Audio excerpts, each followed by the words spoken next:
পুজোয় গম গম করুক এই জায়গাটা, এবং প্রত্যেকে খুব তৃপ্তি করে খাওয়া দাওয়া করুন এবং ভালো করে সময় কাটান।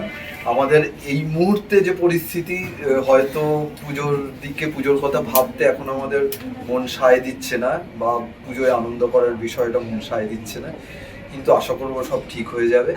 পুজো আমাদের একমাত্র উৎসব, আর সেই উৎসবে জন্যই আমরা সারা বছর সমস্ত মানুষেরা হাঁ করে তাকিয়ে থাকি। কারণ পুজো আমাদের সবকিছু, পুজো আমাদের মন, পুজো আমাদের ইন্ডাস্ট্রি, পুজো রুজি রোজগার সবকিছু পুজোর ওপর নির্ভর করে রয়েছে।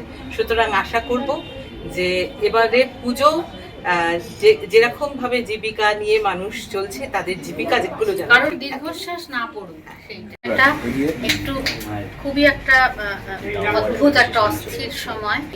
খাবার খেয়ে যে আনন্দ, যে খুব ওই যে একটা ব্যাপার, সেটা তো আর হচ্ছে না ভেতর থেকে। সত্যি কথা বলতে কি, খাবারগুলো সত্যিই খুব ভালো, কিন্তু এই যে একটা হই হই করে আসবো, নতুন মেনু লঞ্চ হচ্ছে, হই হই করবো, কিন্তু প্রি পুজো লঞ্চ করছে, যাতে সকলেরই তো ওই যে বললাম রুজি রোজগার, সকলেরই তো প্রফেশন, সব কিছুই তো চলতে হবে। সব কিছু বসে গেলে তো চলবে না।